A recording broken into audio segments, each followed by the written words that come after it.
For centuries, we believed that progress meant replacing the old with the new. But as we grew more comfortable and dependent on technology, we lost skills that kept humanity alive for thousands of years. In the most remote corners of the planet, there are still peoples who preserve these tools. Knowledge our civilization abandoned, and that today might reveal how fragile we have become. What if true progress wasn't in what we invented, but in what we forgot? Stay until the end, because you will discover the 7 tools that were essential for human survival. Which of them still live on in certain tribes? And which one, the final one, could forever change the way we understand our relationship with the world?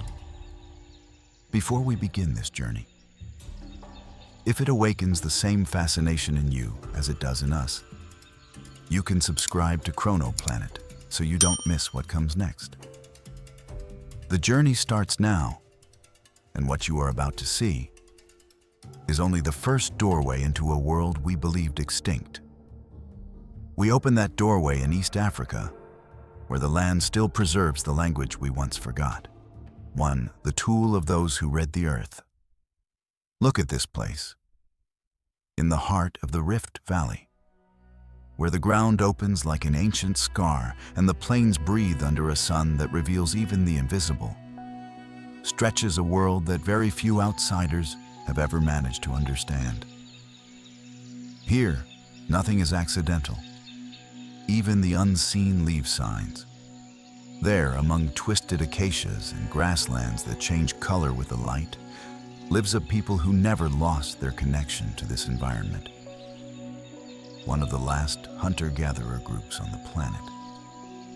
To an unprepared visitor, these lands may seem quiet, simple, almost devoid of life. But for them, every meter of this soil is a living map read without words. The Hadza need no maps or marked paths. Their orientation is born from observation refined over thousands of years. The way a branch breaks, the direction of a shifting shadow, the dust lifted by a footprint, the sudden silence of birds. All compose a language their people have deciphered for generations.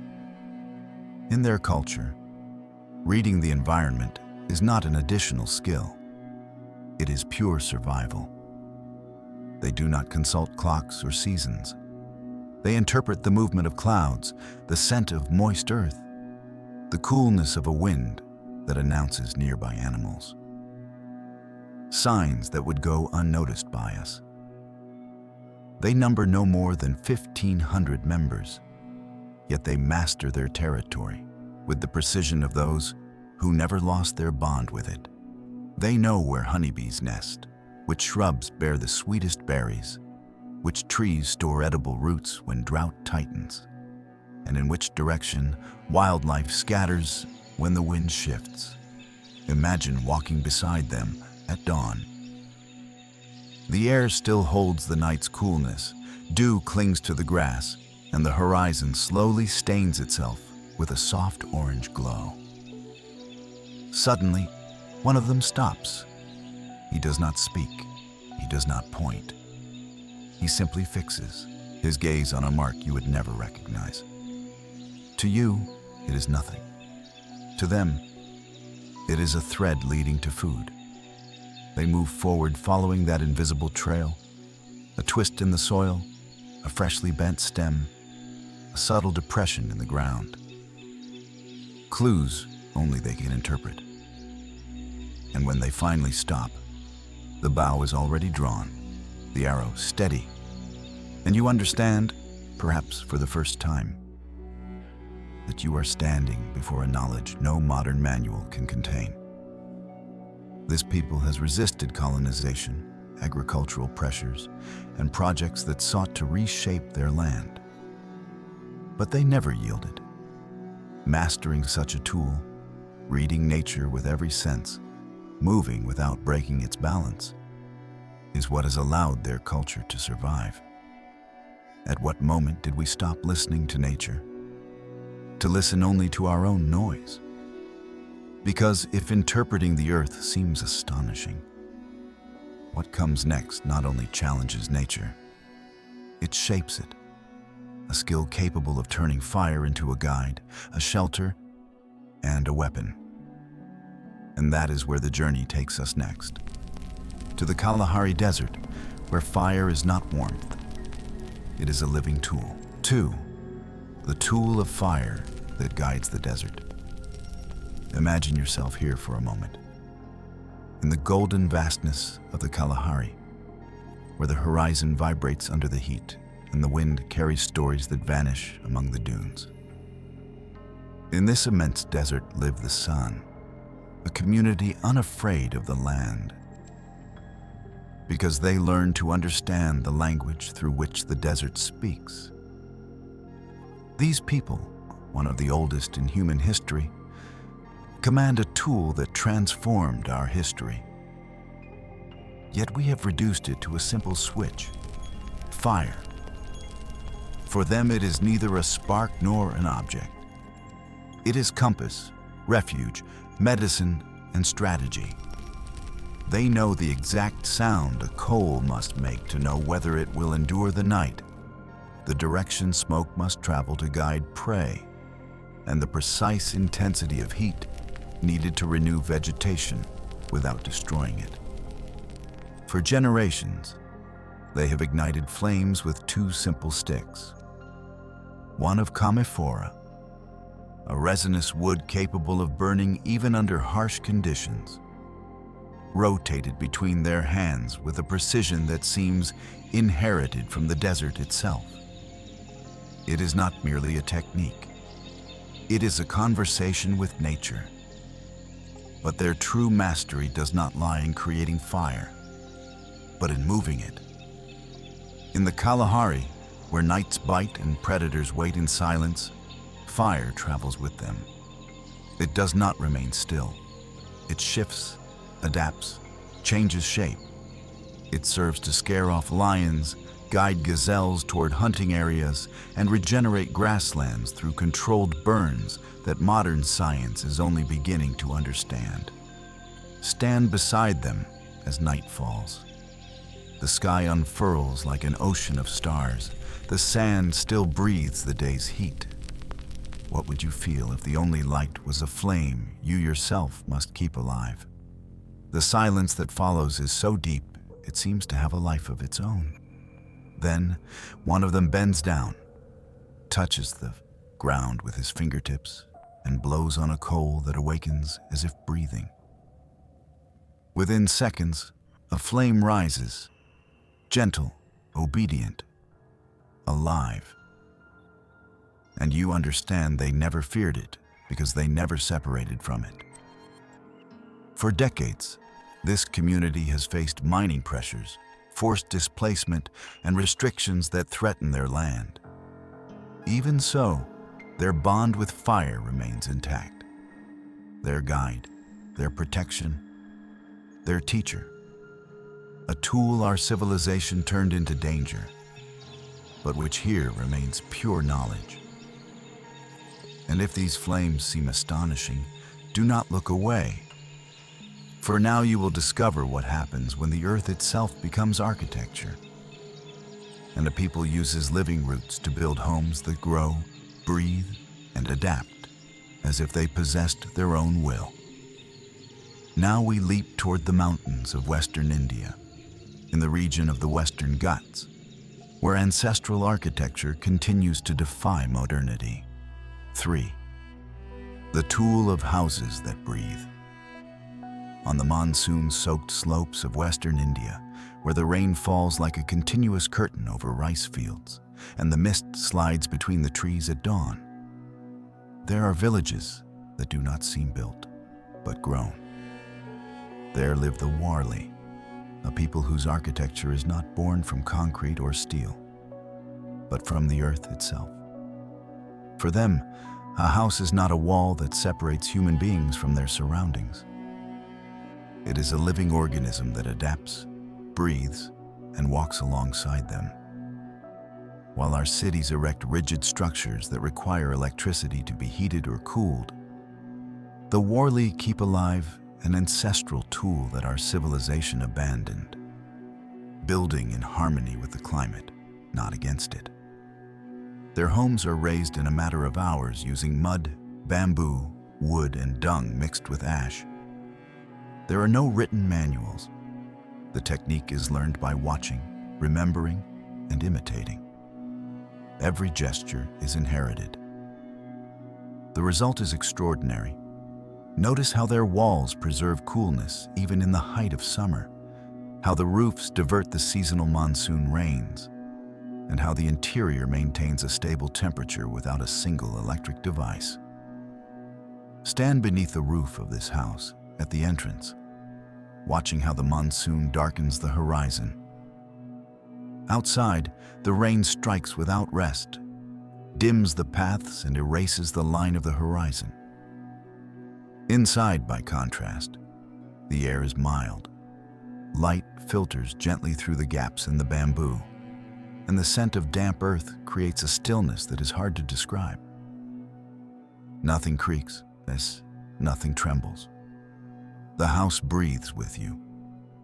The walls are decorated with the unmistakable Warli motifs, white, geometric figures that narrate stories of hunting, agriculture, and celebration. They are not ornaments. They are collective memory, cultural maps painted with a mixture of rice and water. And although they may appear fragile, these homes have resisted monsoons, relentless seasons, and entire decades without losing their essence. In a world that builds fast, expensive, and rigid, the Warli remind us of something modern architecture has pushed aside. A dwelling does not need to dominate its surroundings in order to protect. It only needs to understand them. What did we lose when our houses stopped accompanying our rhythm and began dictating the rhythm at which we must live? And if this refuge born of balance has moved you, stay with me, because what comes next is not anchored to the ground. It is sustained by a movement that never stops. There are peoples for whom protection is not a place, but the ability to vanish before they are found.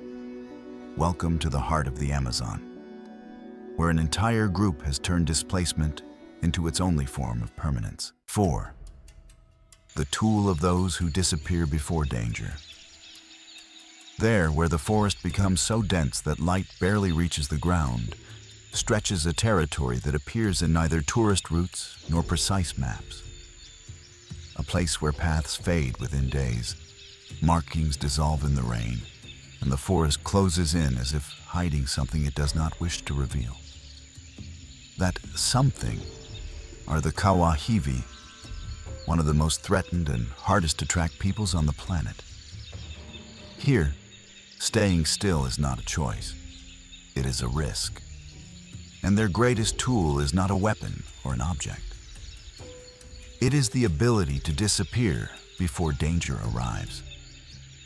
While the rest of the world clings to fixed addresses, possessions, and documents, the Kawahiva have survived by renouncing any form of permanence.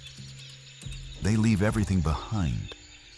Their fleeting shelters, their food remains, their footprints, and often even objects that other peoples would consider essential. The camps that Funai has found during occasional expeditions reveal this life in constant flight. Light shelters erected in a few hours, embers that still hold warmth, traps crafted with such fine precision that they blend into the environment. They are structures designed to last only a few days, and then be surrendered to the forest, which absorbs them as if they had never existed. Walk deeper into that forest. The air is thick, heavy with humidity, and the sweet scent of vegetation falling apart.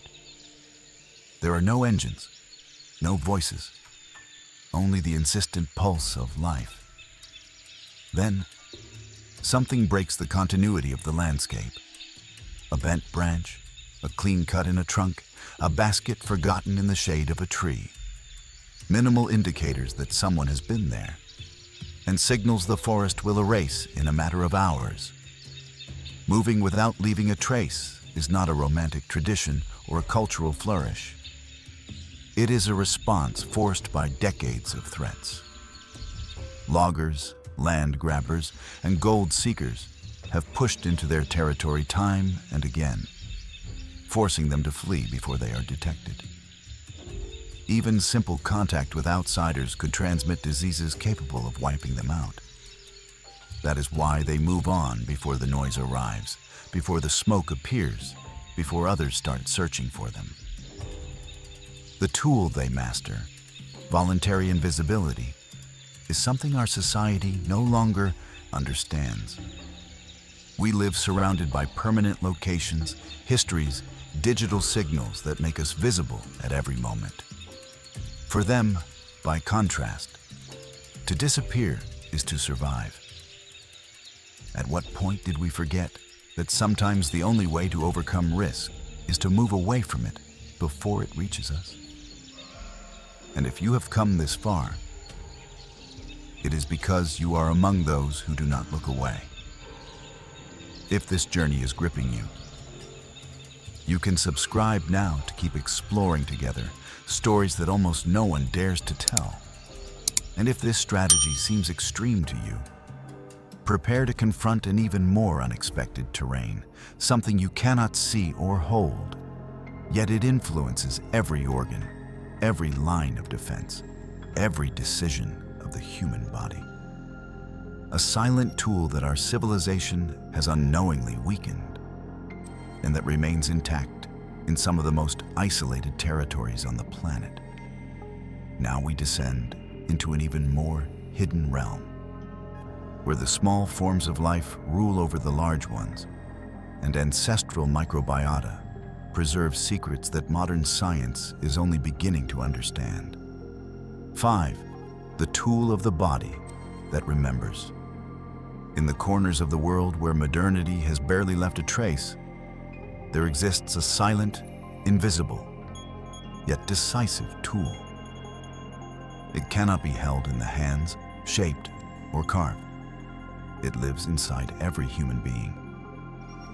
It is a biological imprint that our civilization has gradually lost without noticing. Ancestral microbiota.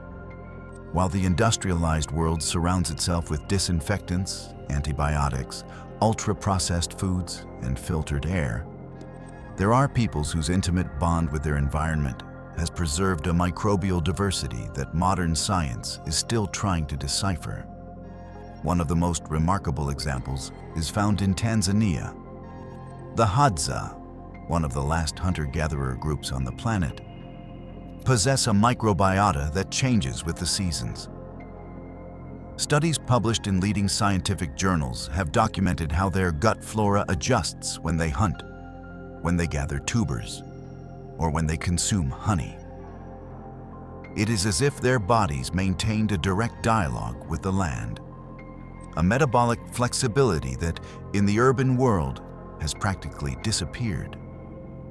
Spend a day with them. You share freshly picked berries, tubers roasted under the sand, and honey collected with smoke and patience. There are no packages, no preservatives, no intermediate processes. Food travels from the land to the hands, and from the hands to the body. Then you understand why their microbiota ranks among the most diverse ever described in human populations. But this ancestral knowledge does not belong to Africa alone. Deep in the Amazon, the Matses use another tool to strengthen the body, cambo, a secretion of the Philomedusa bicolor frog, applied in small points on the skin during traditional rituals. Its use is documented by anthropologists and studied by biomedical researchers. For them, it is neither a trend nor a promise of instant wellness. It is a rite of strength, purification, and physical preparation. Join them on a humid morning. The forest awakens to a chorus of insects, The trees sweat thick droplets, and the air vibrates as if it had a pulse. The Matses gather in silence. Some apply kambo, others inhale traditional repe to sharpen their senses. They do not do it to impress, nor to display courage. They do it because they live in a territory where every day demands alertness, endurance, and acuity. And as you witness these practices, a question arises that cannot be ignored. What would our health look like if we had not lost this direct relationship with our environment? Our civilization has achieved immense advances, yes. But along the way, it has sacrificed a tool these peoples still preserve: an immune system trained from childhood by the soil, the water, the plants, and the air. And if you thought you had seen everything, stay with me. You are about to discover a form of knowledge that is not taught in schools and never fully written in books. Human groups capable of orienting themselves without a single visible tool, who find north in the vibration of the waves, and who sail as if the sea spoke to them in a language the modern world no longer understands. We now move to Southeast Asia, where the Bajau Laut turn the ocean into their only path. 6. The tool of those who navigate without looking at the sky. In the vast blue of Southeast Asia, where the horizon merges with currents that seem to have a will of their own, lives a people who do not fully belong to the land. They are the Bajau Laut, known as the sea nomads. And they master a tool our civilization lost long ago: navigating without maps, without compasses, without instruments. For them, the ocean is not a boundary. It is a breathing home, a territory read like moving text. While the modern world relies on GPS, radar, and satellites, the Bajau decode the sea with a precision that defies contemporary logic. They recognize the direction of the wind by the sound it makes against the walls of their floating houses, interpret the foam to anticipate changes in current, and estimate depth by observing nothing more than the color of the water. Their traditional boats, the lepa lepa, do not follow marked routes. They slip between islands and coral reefs, guided by a collective memory transmitted without writing. Names of invisible reefs, marine paths that exist only for them, and the position of the sun at moments so precise that an outsider would never notice. But the most astonishing part is not found in their navigation, but in their bodies. Scientific studies have revealed that the Bajau possess an enlarged spleen, capable of storing more oxygen and allowing them to dive for several minutes without assistance. From childhood, they grow used to spending long periods underwater, keeping their eyes open beneath the surface, orienting themselves in an environment where most people would barely discern blurred shapes. It is not magic. It is sensitivity trained over generations. Picture yourself there, accompanying them on a journey at dawn. The sun has not yet touched the water, and a silver veil covers the sea. There are no lighthouses. There are no markers. Only the rhythm of the waves, the calls of seabirds, and a barely perceptible change in the texture of the water.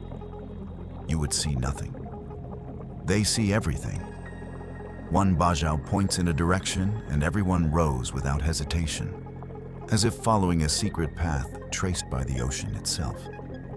For generations they have lived like this, between water and wind, diving, fishing, and moving, with a freedom now threatened by maritime regulations and territorial pressures.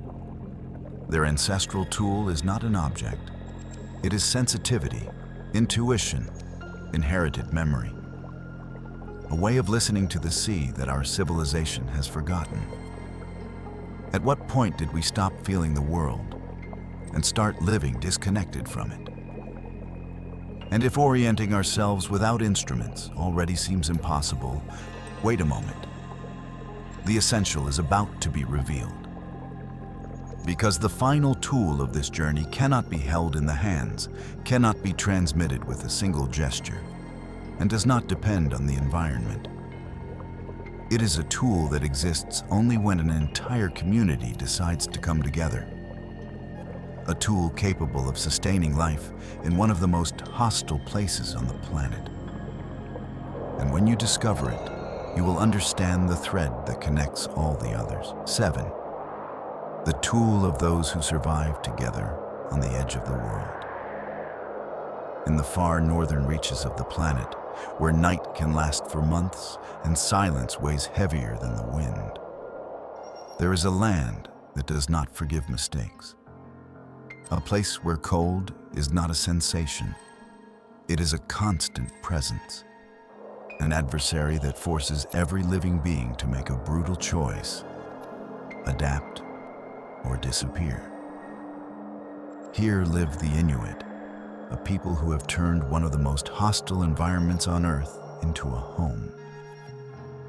And they have done so thanks to a tool that cannot be carved, lit, or seen from the outside. A tool that could not exist without the unity of all. Interdependence. The absolute certainty that no one survives alone.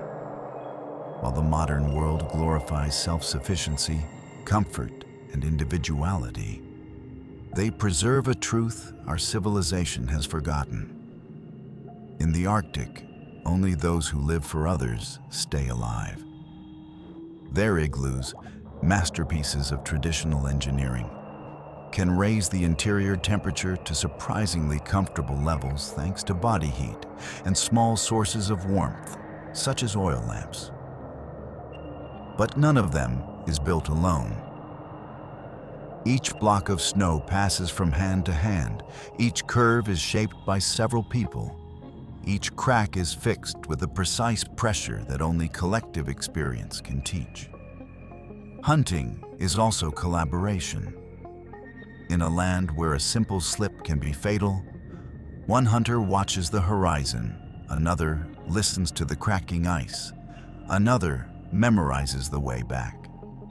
Every gesture, every sign, every decision is reinforced by everyone else.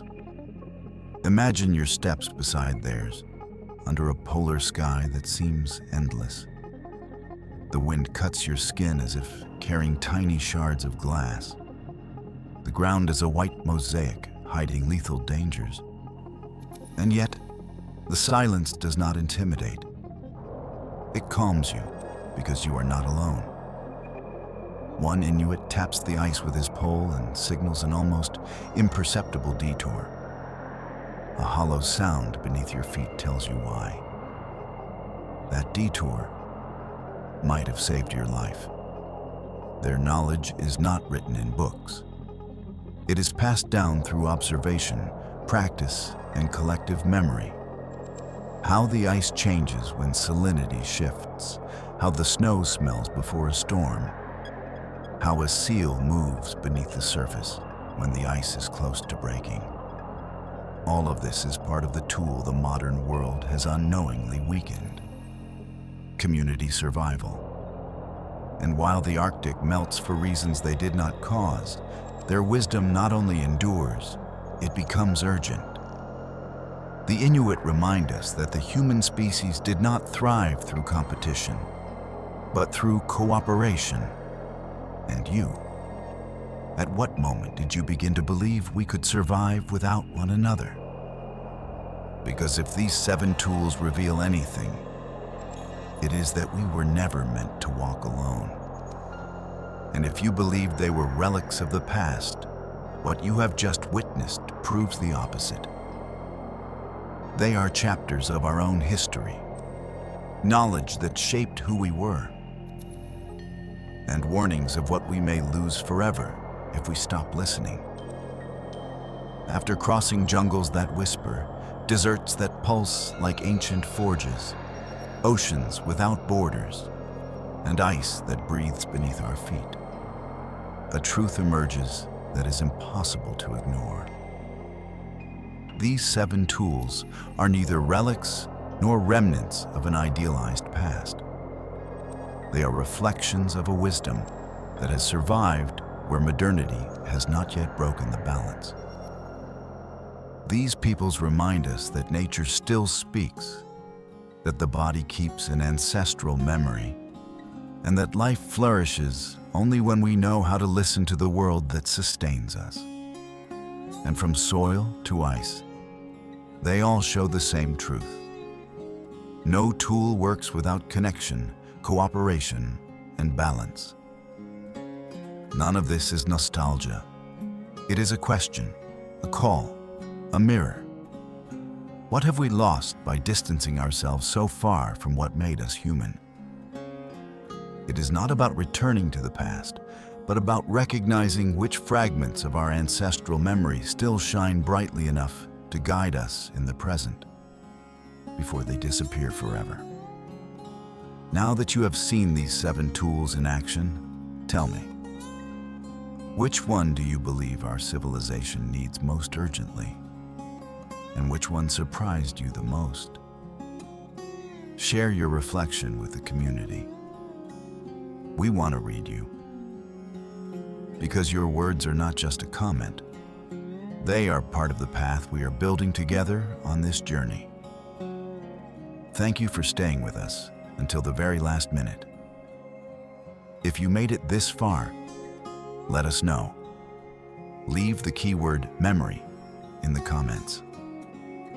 If this journey has made you look at the world with new eyes, and you want to continue exploring cultures that challenge everything we thought we knew, subscribe to Chronoplanet and activate the notification bell so you don't miss the next destinations we are already preparing. Because even if this chapter comes to an end, there is always another horizon waiting for us. A place where the map stops being a guide, certainties dissolve, and the only thing illuminating the path is the curiosity that keeps us moving. Remember, the world still holds secrets waiting to be told, and we are already preparing the next one. See you on the next journey.